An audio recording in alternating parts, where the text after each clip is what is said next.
Karena pada waktu itu secara khusus saya juga melaporkan kepada KPK supaya tidak ada permasalahan di kemudian hari.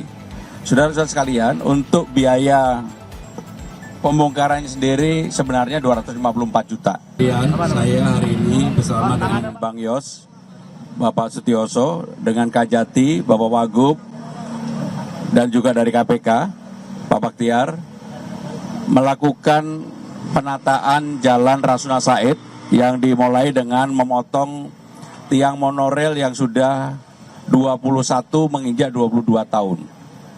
Tentunya untuk melakukan ini prosesnya panjang, dan secara khusus saya berterima kasih kepada Kajati DKI Jakarta yang telah memberikan support sepenuhnya untuk melakukan penataan Jalan Rasuna Said ini, dan juga KPK. Karena pada waktu itu secara khusus saya juga melaporkan kepada KPK supaya tidak ada permasalahan di kemudian hari. Saudara-saudara sekalian, untuk biaya pembongkarannya sendiri sebenarnya 254 juta.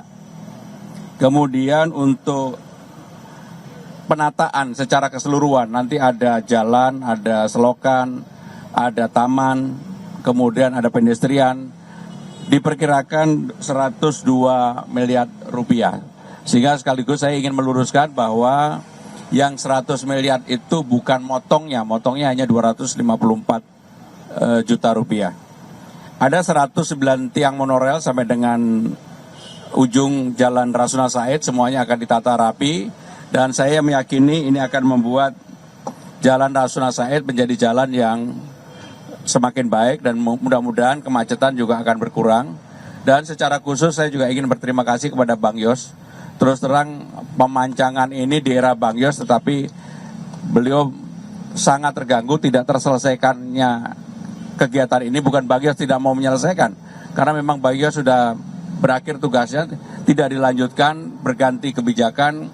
Kemudian saya, karena ini sudah idle, dengan support dari Kajati dan KPK kita selesaikan, dan hari ini mudah-mudahan ini menjadi penanda bahwa Jakarta memang sedang menata diri untuk memperbaiki fasilitas publik yang dimiliki oleh Jakarta. Itu yang ingin kami sampaikan. Kalau Bang Yos ada yang mau disampaikan? Ya. Assalamualaikum warahmatullahi wabarakatuh. Teman-teman media, ya, jujur saja hari ini hati saya itu lega sekali gitu ya, dengan adanya kepastian yang dicanangkan ya oleh Pak Gubernur Pramono pada pagi hari ini gitu.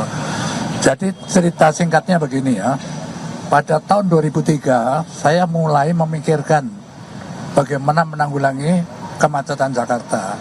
Ya, dan saya kumpulkan semua pakar-pakar transportasi bagi beberapa universitas ya untuk merancang jaringan transportasi makro ibu kota ya. Nah, saat proses ini dilakukan yang makan waktu berbulan-bulan tentunya karena dilakukan survei segala macam, saya studi banding ke beberapa negara ya, di antaranya, dan saya berhenti lama di ibu kota Kolombia ya, karena situasinya sama dengan di Jakarta. Jadi akhirnya saya putuskan jaringan transportasi ibu kota itu terdiri dari 4 moda ya.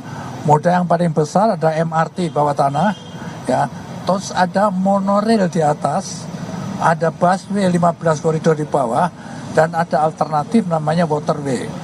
Dan ini dirancang secara terintegrasi, jalurnya udah masing-masing terintegrasi, sehingga rakyat Jakarta dan sekitarnya dari titik mana mau kemana pasti dapat transportasi makro tadi ya gitu kan.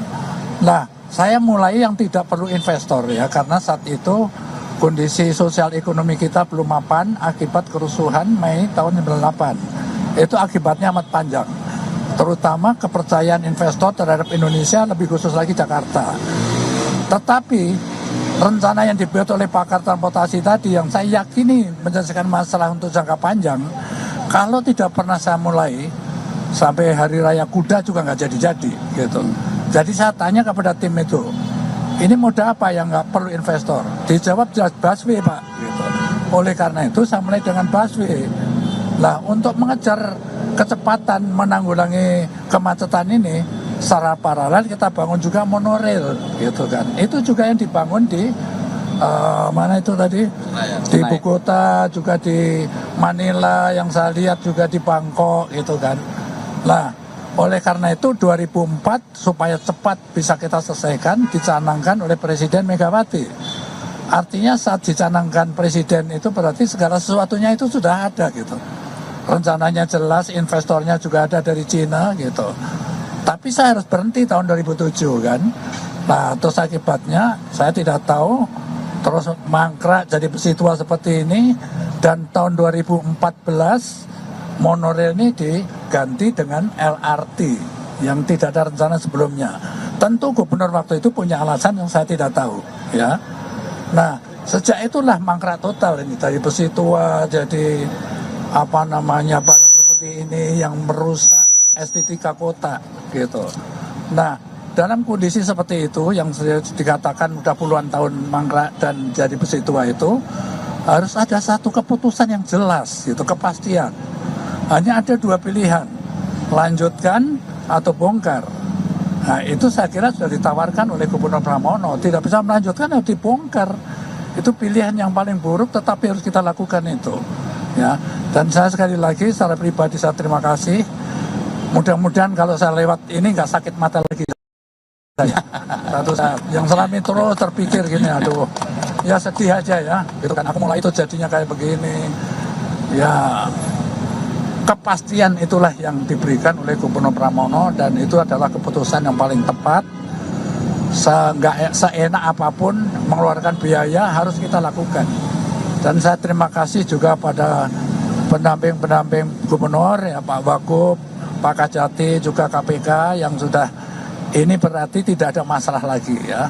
Saya minta media dan masyarakat mendukung kelanjutan daripada penataan Ranu Said ini, dan saya berharap juga sampai di Senayan nanti juga ditertibkan gitu. Supaya Anda tahu kenapa aku minta rute Senayan, supaya nanti kalau Bapoto dari Bandung datang, bonek dari Surabaya datang, dari stasiun tidak darat, dia langsung monorail ke sana gitu. Nanti pulangnya begitu lagi sehingga kita aman di bawah di jalan-jalan. Itu maksudnya ya. Jadi sekali lagi secara pribadi terima kasih Pak Gubernur Pramono, Pak Wagub dan Pak Kajati, Pak KPK juga yang ikut mendukung penertiban ini. Semoga nanti bisa dilihat, dinikmati seperti yang sudah dijelaskan tadi. Terima kasih. Assalamualaikum warahmatullahi wabarakatuh. Waalaikumsalam. Rekan-rekan sekalian, sebelum ada pertanyaan, kami ingin menyampaikan bahwa pengerjaannya akan dilakukan pada malam hari. Sehingga dengan demikian tidak ada penutupan jalur, dan mudah-mudahan saya sudah minta kepada Bina Marga dan Perhubungan untuk pengaturan lalu lintas tetap dijaga supaya tidak macet di tempat ini. Karena ini adalah jalan utama kita.